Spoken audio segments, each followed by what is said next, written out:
Hey everyone, Coach Micah here, and welcome to another episode of the NITOC Daily Debrief. My name is Coach Micah, and this video is going to be a little bit shorter, especially because I spent the majority of the day helping my little brother Milo. He's absolutely killing it, and I'm really proud of him. So with that being said, there are a couple things that I wanted to discuss because we're getting to the point where we say goodbye to the good debaters and we say hello to the great debaters. And same thing with speeches. At this level, what separates you from your opponents or the other people in your room is ultimately just small little adjustments. Because if you have a room full of, let's say, really high quality people, how do you actually choose a winner? How do you rank them? At that point, it ultimately just becomes subjective. It depends on what the judge feels about, and I'm talking about speech, by the way. It depends on how the judge feels about the speech or what they're personally inclined to believe in or like. Some people like more dramatic pieces, some people like more humorous pieces. So it's a little bit harder to say with speeches. However, a tip that I have for you guys to those who are breaking is that if you want to separate yourself from your opponent, you have to be polished. Everyone can mess up and that's fine, but if you're at this stage, you have to be truly polished.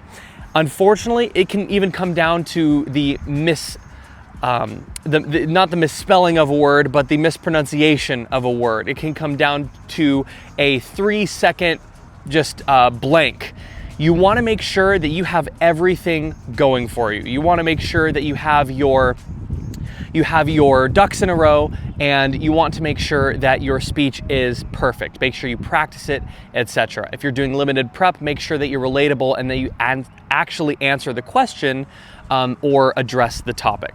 Now to move on to debate, like I said, I haven't watched many rounds. The only rounds I have watched are my little brother's rounds because he is my student at this tournament, one of them, and I want to make sure that I give him the support that he needs. By the way, if you want to be a student of mine at this tournament, or you're trying to figure out how you can take what you've learned from this experience this year and you want to translate it into success at NITOC next year, I would love to meet with you over the summer to help figure out a game plan. I know that when I was competing at NITOC in 2018, I was approached by a coach who saw talent in me and he wanted to know if he could coach me. I said yes, and then 1 year later, I won NITOC.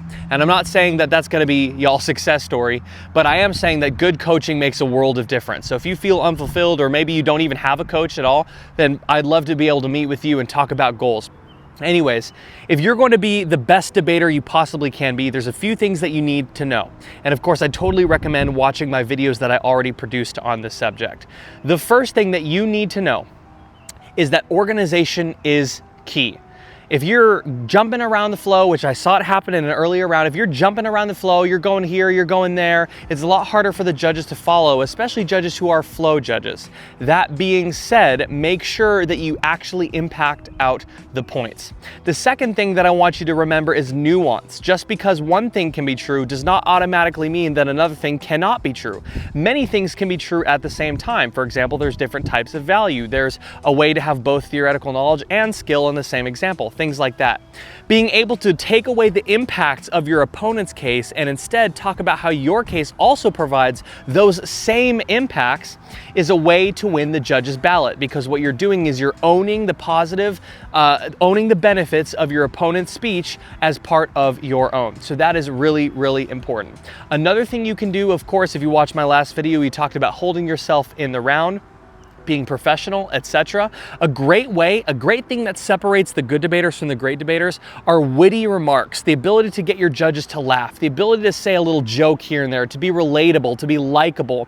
That's what's going to separate your hardened LDers who are super serious, who are trying to get all the logical answers, from the ones who are more relaxed and more enjoyable to listen to, and in most of the time more persuasive. So if that's something that you can do, then you're going to have an easier time winning the judges' ballots. I'm really, really proud of y'all and how far you guys have made it. If you're watching this video and you did break, congratulations. Hopefully this information has been helpful to you.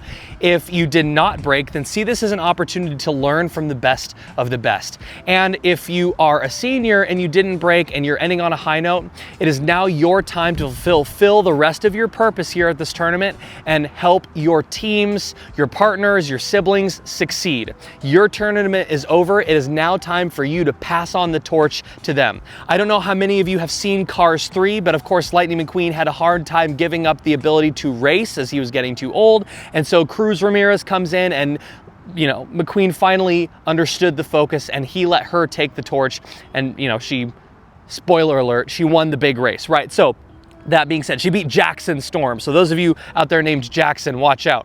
No, seniors, make sure you carry the torch. You've carried it this long, hand it off to your siblings, your partner, the rest of your team, because they're still competing and they still have a shot and you want to be instrumental in them actually making that shot.